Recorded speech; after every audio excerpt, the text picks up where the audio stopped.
And we would like to hear from you. Use the hashtag OTBAM on our Twitter account. It's 10 minutes past 8. Here's what's coming up on the show for you. Going to get into the sports news from Shane Hannon right now, and then the sports pages after that. Rory Gallagher, the Derry boss, is going to join us at around about 8:35 this morning.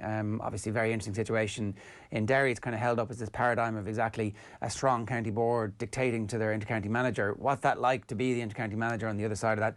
I suspect Rory Gallagher is pretty happy about the quality of football that his players are going to be exposed to in the Derry Championship. Dr. Kevin Moran has been part of the committee in the GAA who's been advising exactly what should happen, and obviously we've had the first instance of a club player test positive. So what are the procedures if somebody in your club tests positive, and will this mean the abandonment of games? All sorts of questions are coming up now in the aftermath of that positive test, and Graham Hunter's going to talk to us about the 2-2 draw that Barcelona had last night. 800 million they've spent on players and not very much to show for it over the last half decade or so. And Vinnie Perth is going to join us at around about 20 to 10 this morning. I think Vinnie Perth just qualified for his was he one of that class? License. Yeah, it was the same class as Keith Andrews. A star-studded class of graduates from the UEFA Pro Licence class that the FAI had have just announced this week. Look, we'll talk to him a bit about that, but obviously it's the return to play of the League of Ireland. So it is Shane Hannon is with us. Shane, how are you? Not too bad, lads. Keeping well in yourselves. The League of Ireland is returning. Are you excited? Yeah, excited, although it just reminds me of my beloved Monaghan United and how we haven't existed for quite some time as a League of Ireland team. But look, it is exciting. A lot of Monaghan fans, I think, have transferred over to Dundalk because it's the next nearest team. So, not that we're glory hunters, but, you know, it's pretty close well. by. You could have picked Sligo. Is Sligo not as close? A bit further afield. Dundalk's only about probably 45 minutes up the road. Right. So. Okay, well then, happy days. You're within the hinterland, and the fact that they're the best team in the country also helps. Yeah, it's just a fluke. So you're a Man United fan, Shane. Is that what you said? Okay, you're right. United? I used to be a ball boy for Monaghan United in the League of Ireland back in the day. We used to get a packet of crisps and a can of Coke at half time. Made my week. I was just establishing your glory hunting. That was all I was doing there. Sorry, don't worry about it. It's okay. What have you got for us? Yeah, we'll start off with the League of Ireland. Why not? There may be yet further opposition, as you've been hearing this morning already, to the resumption of the season. Yesterday it was confirmed that both the Premier and First Division would restart on the 31st of July, with promotion and relegation remaining untouched despite the season being reduced to 18 games. Sligo Rovers are one of a number of clubs said to be unhappy that two clubs could still be relegated. Shamrock Rovers were the only Premier Division side to vote for the proposal, which was ultimately passed. Sligo's treasurer, David Rowe, says they feel mugged by the outcome. You know, quite frankly, it feels like being mugged all over the place at the moment. You know, between the financial package that was presented to us and the shortfall that leaves, and this development today, we're playing half a season. We've 13 games left. It's very disappointing, particularly the way that it's happened. I think it's not fair. And I'm not sure where it goes from here, but yeah, we're disappointed with the decision and with the manner in which it was taken. Yeah, you can read David Rowe's full thoughts up on otbsports.com or indeed on the brand new OTB Sports app, which is available to download for free right now from the App Store or the Play Store. Manchester United maintained their drive for Champions League football next season. Ole Gunnar Solskjaer side impressed in a 3-0 win away to Brighton last night as they returned to 5th place in the table. Teenager Mason Greenwood opened the scoring before Bruno Fernandes found the net twice. That win extended United's unbeaten run to 15 games and moved them to within 2 points of 4th placed Chelsea. So Ole Gunnar Solskjaer admits he's been impressed with how they've performed since returning to action. We're in with a shout for the Champions League next year. We've still got the FA Cup and Europa League to play, and the team is improving. The style is better, we've got more players, and we're better at dominating teams as well. Chelsea can regain their 5-point cushion over United, though. Frank Lampard's side will hope to make it 4 wins from 4 since football's resumption, with a win away to struggling West Ham United tonight at 8:15 p.m. West Ham's relegation rivals are also in action at 6. Bottom side Norwich are away to Arsenal. Third from bottom Bournemouth host Newcastle, and Everton take on Leicester. Leeds United are 4 points clear at the top of the Championship this morning. They extended their lead despite being held to a 1-1 draw by bottom side Luton at Ellen Road. Brentford are just 2 points behind second placed West Brom in the fight for an automatic promotion place after their 3-0 win at Reading, while Barnsley have moved off the bottom of the table, winning 2-0 last night against Blackburn Rovers. Leicester City's Premier League games will be unaffected by the extended coronavirus lockdown in the city. The club says existing protocols will ensure there will be no greater risk to staff or visiting teams. Brendan Rodgers, we've been talking about him already this morning. His side travelled to Everton tonight before hosting Crystal Palace on Saturday. Lionel Messi scored the 700th goal of his career with a Panenka penalty in Barcelona's La Liga draw with Atletico last night. The goal had put Barca 2-1 up before Atletico Madrid hit back to draw 2-2 in that game. Barca remains second, 1 point behind Real Madrid, who have a game in hand. That penalty was also Messi's 630th goal in his 724th appearance for the club. Not a bad record whatsoever. Leroy Sané has likely played his final game for Manchester City. The German winger is set to complete a move to Bayern Munich after the club's agreed a fee which could rise to €60 million. City will reportedly earn 10% of any future move made by Sané. He played just once this season for City due to injury, coming on as a substitute in last week's 5-0 Premier League win against Burnley. To racing this morning, lads. 2 Group 3s down for decision at Leopardstown later this afternoon. First up, it's the Derrinstown Stud Fillies Stake. That's followed by the Amethyst Stakes. The first of an 8-race card is off there at 4:25. There's also an 8-race card at Tipperary this afternoon. Slightly earlier start there, the first off at 1 o'clock. Mohamed El Yunusi has rejoined Celtic for a second loan spell from Southampton. The winger helped the Scottish Premiership champions to their 9th league title in a row during the last campaign. El Yunusi found the net 7 times in 20 games for Neil Lennon's side last term. And finally, for me this morning, lads, plans to paint Black Lives Matter on courts when the season resumes on the 31st of July are being discussed by the NBA. NBA players have reportedly been given permission to use words promoting social justice in place of their names on uniforms. The season's remaining games will be played at Disney World in Florida. Shane, thanks very much for that. It is 16 minutes past 8. It's time for the sports pages. OTB AM. Now, before we get into the sports pages, let me tell you about plenty of live Premier League commentaries coming your way on OTB Sports this week. On Thursday night at 8:15, Manchester City against Liverpool, a celebration.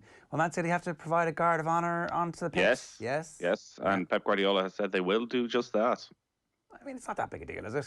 It's like, I have distinct memories of Kieran McGeeney standing in Croke Park watching the trophy celebration to kind of steal him for the next year. Now, they never won again after. It had a profound, deep psychological impact that he wasn't expecting. Yeah, so look, I mean, who knows? So That's what Pep Guardiola's thinking. Look up close into their eyes, losers. Yeah, exactly. Newcastle versus West Ham on Sunday at 2 o'clock. Stephen Doyle and Brian Kerr on duty for that, double-dub. And then Sunday at 4:30, it's Liverpool against Aston Villa. The hope would be, from Villa's perspective, that Liverpool aren't really interested in all those records that they're banging on about and that they phone it in, and somehow Villa's fixture list has not been kind. They've been close in games against teams who are far superior to them, as in losing by a single goal every time, but they're going down, right? Well, the good news is they're having an internal review now as to what went horribly wrong last summer. Where did that 140 million go? It never makes sense to completely rip up your squad when you go from the Championship into the First Division, into the Premier League. It just stick with the team until Christmas, add 2 players, let those 2 players have an impact, and then when you've got in and you realise some of these players are Premier League standard and those ones aren't, get rid of them. Anyway, right, I'm going to start with OTBsports.com for you this morning in the sports pages. We feel mugged from all sides, Sligo Rovers, David Rowe. So this is on the back page of all the papers as well. Have they been mugged, Nathan? Oh, well, mugged from both sides implies, firstly, they're not happy with the deal that the FAI have managed to put together for them, which could be an issue financially. And it seems as though all the clubs are basically a bit peeved with what happened with Shamrock Rovers, that 9 of the 10 Premier Division clubs wanted 1 down, and the 9 First Division clubs wanted potentially 2 up and 2 down. And Shamrock Rovers had the casting vote and decided to go with the First Division clubs. So it seems there's quite a bit of division. Isn't this the most egregious example of self-interest that you're ever going to see? It's like, it's not just that, it's the way that the manner in which it was done. I mean, the manner in which it was done was Shamrock Rovers voted for what they thought was right. Everybody's free to vote for what they think is right, but football's coming back. There's been a global pandemic. Is this not the time to shut up and get on with it? There's certainly a part of that, and also what is the difference here? I think most Premier Division clubs should back themselves to beat a First Division side that comes through the playoff. So one relegation spot was also going to be there. If you end up in the playoff, back yourself to end up in that playoff. The fact that it is Sligo Rovers, who are currently bottom of the league, who are making the most noise about this, obviously reeks of self-interest from their point of view, but they do look at the way the club has been run and the finances of League of Ireland clubs are not ideal, and Sligo Rovers are a community club, and there's no getting away from that. That a relegation after just 13 more games, potentially more or less behind closed doors, could do long lasting damage to Sligo. But as you say, it is a global pandemic. There's going to be a lot of unfairness throughout society, and if it's this or not getting back to football at all, I think people will choose getting back to football. Well, yeah. The other thing was that there was a line about how it's been a bad week from the West perspective. We saw was it the Mayo News or one of the Mayo papers talking about a cabinet Cromwell would have been happy with. To tie in that decision and what's happened here, when all of the Dublin clubs in the Premier Division, apart from Shamrock Rovers, voted with them, just seemed like a little bit of a leap for me. It seemed like that was not actually what had happened here. This wasn't Dublin ganging up on Sligo and the rest of this was all of the Dublin clubs except Shamrock Rovers voted with the West and everybody else in this. It just seemed a little bit like... Well, there's probably a deeper lying frustration there as to maybe the influence now that Shamrock Rovers have over the league. They have 2 clubs within the league. So was one of the reasons that Shamrock Rovers went with the First Division clubs, that the First Division clubs just a matter of months ago were desperately trying to keep Shamrock Rovers B team out of their league. And now actually it turns out Shamrock Rovers are not the big bad wolf. Actually, these guys, they have our best interest at heart. We should keep their B team in here. Look at the power that they give us. Suddenly they have a seat at the top table. So Shamrock Rovers are playing chess while everybody else is playing checkers? Quite possibly. But again, Sligo Rovers are a full-time professional team. They're looking at a lot of the Division 1 teams who have similar influence, obviously, on this voting outcome, who are essentially amateur teams at this stage. Like the haves and the have-nots in the League of Ireland are as extreme as anywhere, from what Dundalk and Shamrock Rovers have to teams at the bottom of the First Division. So do they all have the same end goal in all of this as to what their club can be? Possibly not. No. But that is how the voting structure has been set up. Yeah, and look, you need to have a voting structure which takes into consideration those clubs who won't be able to afford to be full-time, and the league has to become sustainable. So look, Vinny Pert's going to join us to give us the Dog's view and his own personal view on this at around about 9:40 this morning. But if you're a League of Ireland fan, we'd love to hear from you this morning. Hashtag OTBAM on Twitter. Or, of course, you can WhatsApp us. 0879 180 180 is the number. The Irish Independent next for you, Nathan. Yeah, so the headline, clubs vent fury at unfair restart. FAI may face challenge from top flight teams ahead of League of Ireland's July restart. So the clubs were meeting last night. We're just trying to find out, did anything come from that, the Premier Division Alliance, as to what their response is going to be. Obviously, we heard from David Rowe there that potentially legal action, potential boycotts just been thrown out there. I don't think there was anything concrete in that. I would, again, disagree with, look at what's happened in other countries. I don't think there have been too many legal challenges in other countries where football has actually resumed, where things have been settled on the pitch. All right, it's not a full season. It's not ideal if you're bottom of the table without any points and you've only 13 games to save yourself, but you are still going to be able to do it on the pitch. So we're going to track that across the afternoon. Can I just on that, there was one other thing about how the Premier Division clubs had voted 9-1 in favour of voting against the proposal that was put forward last night. And one of Sligo Rovers' chief complaints was that Shamrock Rovers were elected as part of was it a 3-group or a 4-group representation of the Premier Alliance. But actually, every club had a vote in the end. It finished 10-9, right? So it wasn't like all 19 had a vote, and then there's a separate executive. But Emmett Malone has this in his article in the Irish Times, that the expectation was the executive would go with whatever the clubs voted for. So therefore, the 10-9 vote was the deciding vote, whereas maybe the Premier Division clubs felt that because they had voted 9-1, that should have changed the executive's vote. I'm not sure I agree with that, though, right? Like, if it's a free vote, I mean, when did this become politics where the party whip decides what you're doing? And is there something in the constitution of the Premier League Alliance executive where, majority rules when it comes to something like the restart of the season? I can see a little bit, but also at the same time, like, the clubs have to be free in a free vote on something as important as this to decide what they think is best for the clubs.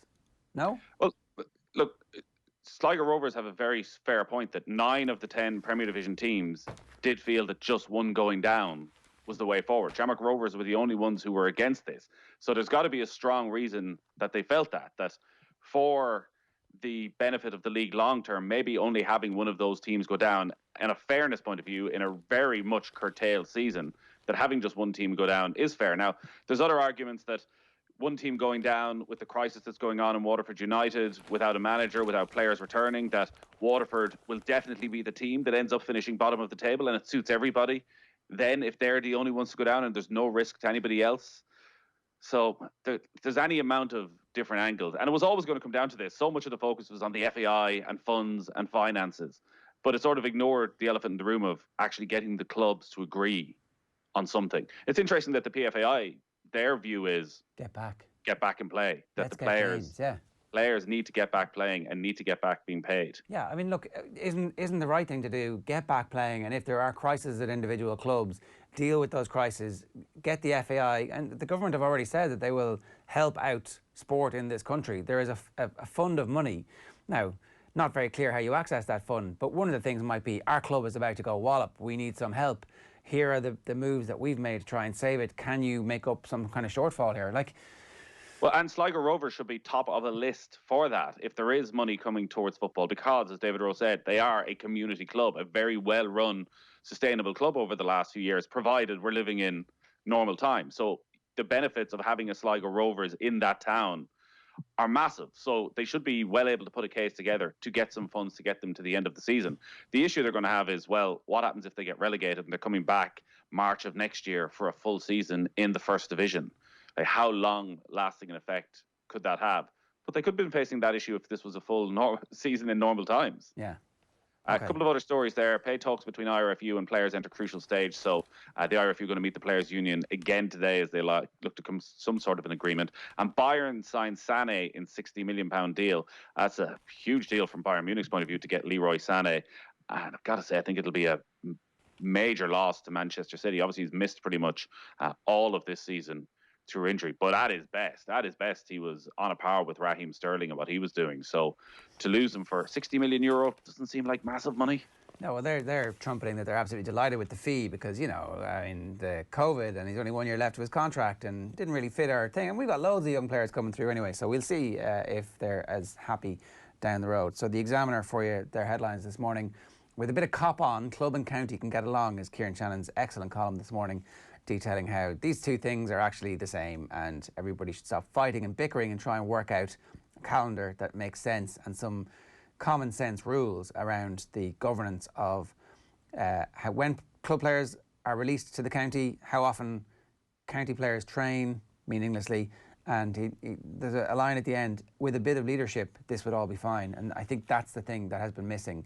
Kilkenny club members self-isolating after positive COVID test. We're going to talk about that a little bit later on with Dr. Kevin Moran. And Sané set to double his wages after City agreed to sell him to Bayern for 60 million. He's gone from 10 million a year to 20 million a year.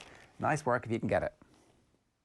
The Irish Times, return looms, but unity a long way away, is the story from Emma Malone, which is a good bit of detail as to what's happened over the last 24 hours regarding the return of the League of Ireland. So there were two votes, essentially. There was a vote to decide what was going to be put forward to the clubs, and then the clubs voted on it. And the Premier Division clubs feel that because they voted 9-1 against the original proposal, then it shouldn't have been put to the clubs. Is that, am I finally reading that right? No, I don't think that's exactly it. As Emmett says, the widely held but unconfirmed belief among clubs was that the two nominees from other sectors in the association would simply go with the majority of league clubs so as to let the league decide for itself. But I think they thought that the Premier Division's vote would count for more than the overall vote, so that the executive would go along with what the Premier Division clubs wanted, rather than the full 19. Yeah. So the First Division obviously end up having almost as much power as the Premier Division clubs. Well, the First Division has been completely forgotten about in all this. Yeah, well, when it pretty comes much the whole way through. Yeah, I mean, their season would be utterly pointless. There would be no point in having the First Division season if only one team goes up, right? You could play 5 more games and decide, okay, you're up, off we go. Well, pretty much, but whereas now actually the first 5 teams, which should keep 7 or 8 teams involved, and also they want to get back to full-time professional football, a lot of those clubs next season. So yeah. Okay, so the Times Ireland is next. Yes, it is, Ger. Yes, it is. Yes, it is. Yes, it is. Well, there you go. It's not even the Times Ireland anymore, of course. No, I was just going to say. Yeah, it's just the Times, the London Times. Sané to join Bayern for 55 million quid. And then rising star Greenwood dazzles and United rout 18, scoring a sensational solo goal and set up another as Man United beat Brighton 3-0. Tuilagi, England future in doubt. Manu Tuilagi's future with Leicester Tigers and England has been thrown into uncertainty after it was understood that the centre refused to sign a revised contract with the Premiership club. So absolute chaos at Leicester Tigers at the moment. And commentators' race training. All staff at BT Sport are to undertake mandatory training to counter racial bias after a study commissioned by the PFA found significant differences in the way black and white players were referred to in match commentaries. So that's a story that's going to run and run, obviously. The Mail, Club C Red, Sligo lead League of Ireland revolt against unfair format. And then Philip Lanigan has a story. This shouldn't be about club versus county. This is the Derry County Board Chairman, Stephen Barker, has called on all parties in the GAA to come together to resolve their issues around the return to place, following on from Michael Duignan's comments on Off the Ball on Tuesday night, and also the pictures of Mason Greenwood, Mace the Ace, Greenwood, the diamond is trump card for United. Neymar versus Rovers. Paris Saint-Germain have apparently invited Shamrock Rovers to a friendly. That's an exclusive from Mark McCadden on the back of the Star. Rovers can always have Paris. They just have to sort out exactly what quarantine issues there might be around that, but that would be pretty interesting. And Special Brew, Fernandes brace sinks Seagulls. Farney face up to another Mission Impossible. It's a story about Monaghan and their football season. The Sun, lockdown in out. Masters warn of Prem knockout if cities follow Leicester. So this, people might have been following yesterday. Leicester as a city has been basically put back into lockdown. They've had to reverse a lot of the loosening measures because of there's been so many outbreaks there over the past couple of weeks. Talk and speculation that maybe Leicester City may have to play some of their games at a neutral venue. Now that seems to have been put on hold, but Richard Masters, the new Premier League CEO, was up in front of the British government yesterday and facing all sorts of questions and implications. And once again, the British government trying to lay a lot of the blame for what's going on at football clubs and Premier League players. Obviously, the celebrations of the Liverpool supporters came under focus. He pointed out that, well, you know, a day earlier there was quite a lot of people on the beach at Bournemouth that they don't seem to be quite as worried about as the Liverpool supporters celebrating. But he was making the point that if over the next couple of weeks other cities were forced back into lockdown, then there's a possibility that the Premier League season may not actually finish. I mean, that'd be great for Villa if there was like a suspension. Well, who needs relegation, Nathan? Ah, wait a second. The Irish Daily Mirror back page is Special Brew. Fernandes strikes twice as United hit top gear in Eurocharge. Bayern tie at 55 million Sané deal. Foxes, it's safe for us to play at home. And then, great story here. It is a train wreck now. Cats legend and leash boss blasts GAA for Pontius Pilate approach. So this is kind of following on from Michael Duignan's comments at the weekend. And in fairness, comments that were echoed on yesterday's show by Colin O'Rourke, who made the point that he's a school principal, and if you have rules but there's no consequences for the rules, then the rules basically don't exist. And essentially at the weekend, it has been interpreted by many people, many commentators, and essentially it seems all the inter-county managers, that the comments from the GAA when they were announcing that there wouldn't be sanctions now for teams who breached the deadline for inter-county training, that everybody's like, well, what's the point of the rules in the first place then? So Eddie Brennan has, he's saying pilot error is the headline, as in Pontius Pilate, you know, washing your hands of the situation. The Wexford situation still hasn't been clarified. Is the Wexford County final going to be played at the end of August like the Waterford one? In that sense, it's not a level playing field and a year of extraordinary circumstances. Let's give everyone the exact same crack at it. You'd like to be doing something with the players, but the reality is the players are with their clubs and that directive was sent out. He says that for me, it's a Pontius Pilate job from the hierarchy of the GAA, a farcical situation where they turn around and say there's no sanctions for it. The top brass of the GAA, John Horn or whoever, all they've done is basically say, do you know what, lads? We don't want to get involved in the dirt of it. We don't want to have this blot in our copybook. Do we want to get involved in going after counties and hopping off them? No, we don't. So let them fight it out themselves. Let's wash our hands of this. So very strong stuff today from, you know, somebody who obviously has his finger on the pulse of the GAA, who is an absolute legend of the game and is adding his weight to the criticism of the lack of leadership, is essentially what they're saying. Now the GAA will counter that and say that they can step in and take action at some point over the next while. Was that the point that they were making on Friday that right now, as of last Friday, we don't have a definite decision as to how we will address this. But we will be discussing this further in the coming weeks, and there may well be sanctions at some stage. But right now, we don't have an answer. And unfortunately, through the language that was used, that has been taken as, well, actually, they can go and do what they want. And, you know, if they go overboard, we might have to step in at some stage. And as I say, we might set up a hotline, 1-800, dob in your mates, and see what happens. Like if you get 10 calls about the same county, do you give the county board chairman a call and say, listen, sort it out there? Well, exactly. If there are no rules at the start, what are the rules going to be retrospectively, and how much is too much? So, look, it's 8:35 this morning. Let's very quickly do the app for you. We'll tell you what's on the OTB Sports app. Just search OTB Sports in the App Store and Google Play, and you can download it for free gratis and for nothing. When you log on, you get the home feed that's tailored to your sporting desires. And that's what's live for you on the app this morning. You can listen to OTB Sports Radio at the click of a button, 24 hours live sports radio station for you, everything that we do. And then our podcast network, over 40 podcasts are delivered across the week for you. So whenever you want it, we are there ready for you. And if you want to dip into our video, etc., away you go. It's a brilliant piece of new kit that we're very proud of here on OTB. OTB AM for you, and I want to play you this because it kind of sets the table for a lot of the conversations that we've been having about GAA. We're going to speak with Rory Gallagher, the dairy boss, in just a moment, but here is some more of Michael Duignan, which is kind of, I think, lit a touch paper and really started the debate about what the future of the GAA is going to look like. Have a look.